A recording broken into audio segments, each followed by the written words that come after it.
supporters fans de foot, bonjour à toutes, bonjour à tous, bienvenue pour ceux qui nous rejoignent et quel plaisir de vous retrouver après 15 jours d'absence pour les 10 pronos du coach. Bam. Oh oui, on va faire un petit tour d'Europe des 10 matchs que j'ai sélectionnés pour ce week-end, ça croustille. Mettez l'oseille, arrêtez de faire les pinces, c'est pas possible, hein. Allez, qu'est-ce que ça colle les gars, bam, j'attaque plein fer. Affiche de Ligue 1 dimanche soir, PSG-OL, c'est le premier match avec Paris qui vient de connaître sa première défaite au Parc il y a 15 jours face à Rennes, 2-0. Chose qui n'était plus arrivée depuis le 3 avril 2021, soit 35 matchs et 2 ans, bam, c'est 2 trop. 30 victoires, 5 nuls, mais ça tortille fion du côté du club de la capitale entre un entraîneur qui est fortement remis en question, des jeunes qui en prennent plein la gueule pour pas un rond, et Messi qui chie sur Nasser. Hop, le slip, il lui a mis sur la tête, le froc plein de merde, il y a des coulées de boue dans tous les sens. Il est enroulé, le gars, mais voilà, en plein milieu de l'entraînement, il a décidé de se barrer, c'est comme ça, au panache. Un effectif qui est mal équilibré, qui laisse plus de possibilités aux adversaires. Neymar qui passe sa vie à perdre des millions sur le poker, c'est ça qu'on aime. Bon, de notre côté, on va pas se mentir, les gars, on pue aussi la merde, hein, mais à la maison. Par contre, à l'extérieur, c'est pas mauvais, on reste sur 3 nuls par contre de suite en Ligue 1, dont 2 à domicile. Et au Parc des Princes, attention, c'est une victoire sur les 11 derniers, et sur les 14 derniers déplacements et 11 défaites. En général, face au PSG, ça fait quand même 10 défaites sur les 15 derniers matchs, toutes compétitions confondues. Donc, c'est dire si on est à l'aise à l'extérieur du côté du parc. Impossible, par contre, de parier. Voilà, c'est le cœur qui parle contre nos goals. Ah, je vais pas vous mentir, je pars sur un score de 1 but partout. Le nul est coté à 4,80, les goals. Deuxième match, samedi 1er avril. Et c'est pas un poisson, les goals. Commencez pas à m'emmerder. Dis-donc. J'ai tendance à distribuer facilement en ce moment, hein. La châtaigne, elle va voler. Rennes lance le 5e qui reçoit le 3e. C'est un beau pestacle en perspective. Rennes, après un passage à vide avec une défaite à domicile face à l'OM, puis un 0-0. C'était l'escalade de l'horreur du côté de la baie des Champs d'Auxerre. Ils se sont vraiment bien repris, avec cette victoire que l'on vient de voir, 2-0 au Parc des Princes, lors de la, sortie de derrière les fagots, lors de la dernière journée. En face, t'as quand même Lens, qui est en belle forme avec 3 victoires et 2 nuls sur les 5 derniers matchs en Ligue 1. Après un festival de quenelle, en 7 matchs, c'était 5 nuls et 2 défaites. La deuxième meilleure attaque à domicile avec 30 gadoches qui reçoit la deuxième meilleure défense à l'extérieur, 11 buts seulement encaissés. J'ai envie de coffrer avec un 2 buts partout. Le nul, il est à 3,35 les gars. Attention, on peut se faire un max d'oseille. Oh, maman, qu'est-ce que j'ai choisi pour le 3e match? Et on part du côté phocéen pour un alléchant OM Montpellier. Le dauphin du championnat, Sambalerdi, qui est suspendu, qui se doit se rattraper devant son public. Merde! 4 matchs sans victoire, c'est 4 de trop. Faut se réveiller, là, du côté de Marseille. Mais il y a des gars, voilà. Ils payent leur place pour venir vous voir. Et quand on sait que le litre de gazole, c'est 8,45 € en ce moment. Un peu de tenue, s'il vous plaît, messieurs de l'OM. Bon, ils n'ont plus gagné depuis Lorient en championnat, c'était le 14 janvier dernier à domicile. Ça commence à faire beaucoup. Montpellier de l'autre côté qui sera privé de Jordan Ferry qui est suspendu, mais c'est l'une des équipes les plus en forme depuis que tonton Der Zakarian. Il est revenu 16 points sur les 6 derniers matchs. Dieu bénisse, la vérité au-dessus, c'est le soleil. Qu'est-ce que tu veux faire de plus? Sur ces 6 matchs, c'est l'une des meilleures attaques et l'une des meilleures défenses. Mais voilà, sur le match de demain, je vois quand même 2-1 pour l'OM. Le 1 avec les 2 équipes qui marquent. Côté 3-0, les gars. On arrête de là, nom de Dieu, c'est pas possible. Je reste en Ligue 1 avec ce Lille-Lorient.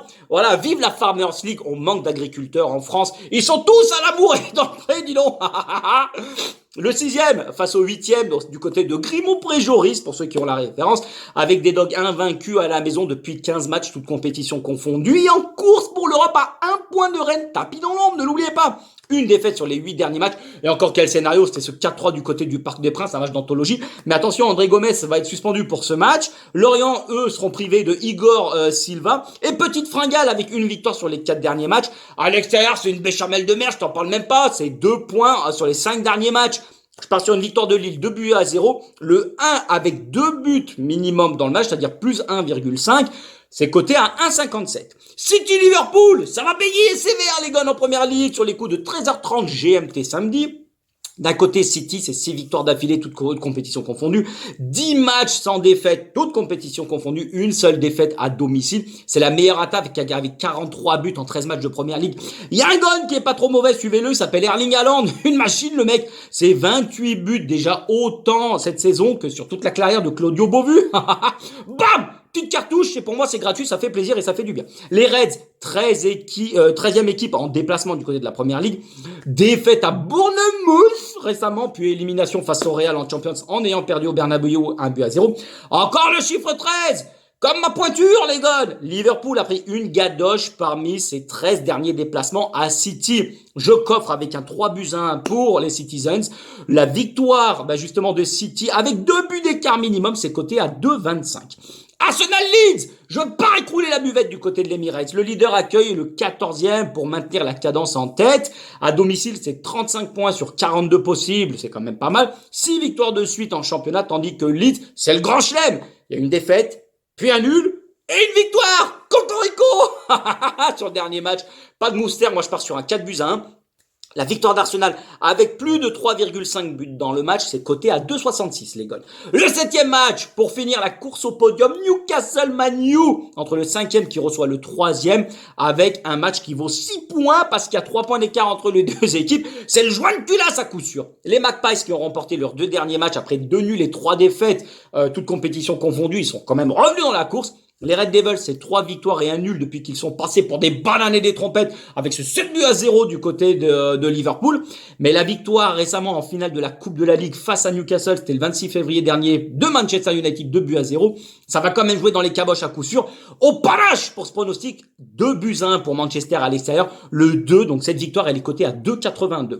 Le 8e match, Das Topspiel, au bon vieux souvenir de l'équipe du dimanche, le classiqueur en Bundesliga entre le premier et son dauphin, Thomas Müller. Voilà, pour ceux qui ont la référence, Bayern-Dortmund, un match pour la course au titre entre Dortmund qui a repris la tête avec 9 victoires et un nul sur les 10 derniers matchs en championnat, là où les Bavarois se sont vautrés comme des sombres merdes. Ça a dégombillé sur ses souliers dans le caniveau. 5 victoires, 3 nuls, 2 défaites, soit 12 points laissés en route. Nagelsmann, il est passé à la compta, tu récupères ton solde tout compte, merci, au revoir. Une part de Platschen, et ça dégage, bande de nazes. Je vais quand même tabler sur l'effet Tuchel avec un très beau match entre ces deux équipes. Il y a toujours du spectacle et c'est gadoche à volonté. Non mais que pas, je te joue de la flûte non plus, merde! 3-2, c'est mon score pour le Bayern, le 1 avec plus de 2,5 buts dans le match, pardon. C'est coté à 2,19. En Serie A, autre belle affiche, sans ruer mes mères dans les brancards, bien évidemment. Vous laissez mamie tranquille parce que c'est bientôt Pâques. En plus de ça, Napoli, Milan, le futur champion d'Italie reçoit le champion sortant. Il y a 23 points d'écart entre les deux équipes. Tranquillou bilou. Amolo Lastico, ils y ont pas de main morte, les Napolitains. Pour moi, c'est la plus belle équipe d'Europe cette saison. 12 victoires, 1 nul, une défaite sur les 14 derniers matchs, toutes compétitions confondues. Une attaque de feu avec 64 buts déjà en Serie A, dont 33 par le duo Osimhen, qui pour moi est l'un des meilleurs attaquants du monde en ce moment. Et le Géorgien Kvara, je raccourcis parce qu'on n'y panne rien avec son blaze. 11 victoires en 13 matchs à domicile, tandis que les Rossonero n'ont gagné aucun de leurs 3 derniers matchs en Serie A, 1 nul, 2 défaites. Je vois le Milan se faire dessouder, je vais pas vous mentir, sur les pentes du Vésuve dimanche soir. Le 3-1, c'est mon pronostic, avec la victoire du Napoli, mais 2 buts minimum dans le match, c'est coté à 2,15. Et enfin, pour finir, en Espagne, c'est l'Atlético face au Betis que j'ai sélectionné. Je suis excédé, oui, ça passe trop vite, c'est déjà le dernier match. Le 3e qui reçoit le 5e, que du lourd ce week-end. Mesdames, vous allez regarder une autre fois la rediffusion de Grey's Anatomy, vous nous laissez la télécopie, s'il vous plaît, vous êtes bien aimable, hein. À domicile, l'Atlético, je me suis fait mal à la nuque, ça race. Excusez-moi. À domicile, l'Atlético n'a perdu que contre le Real et le Barça en Liga. Et la dernière défaite en championnat, justement, ça remonte face au Barça le 8 janvier dernier à domicile. Sinon, c'est 7 victoires et 2 nuls en 9 matchs. 3 victoires d'affilée sur les dernièrement en plus qui plus est. Mais le Betis, c'est une belle équipe à avoir joué en face, mais qui se touche la nouille en ce moment. Une victoire en 5 matchs, toutes compétitions confondues, mais ils se sont remis en selle face à Mallorca en gagnant 1-0 la semaine passée. Moi, je vais transformer ton pif en air rouge. Je pars sur le 2-1 pour l'Atlético. La victoire avec les deux équipes qui marquent de l'Atlético, c'est coté à 3,34 les gars. Et c'est tout pour aujourd'hui. Un grand merci à toutes et à tous. Dites-moi ce que vous en pensez dans les commentaires, d'accord, pas d'accord. Vous êtes de plus en plus nombreux, ça me fait extrêmement plaisir. On est là pour passer un bon moment. N'oubliez pas, les jeux d'argent, c'est écroulement de buvette assuré, c'est quenelle sur quenelle, hein. Donc misez ce que vous êtes capable de perdre. C'est tout pour aujourd'hui les gars, passez un bon week-end de football. On se retrouve la semaine prochaine. Je ferai peut-être sûrement un débrief pour PSG Lyon parce que là ça va chicorer. Portez-vous bien, passez une belle journée, sortez les gones et barrez-vous. De toute façon vous m'emmerdez comme d'habitude, allez cassez-vous là.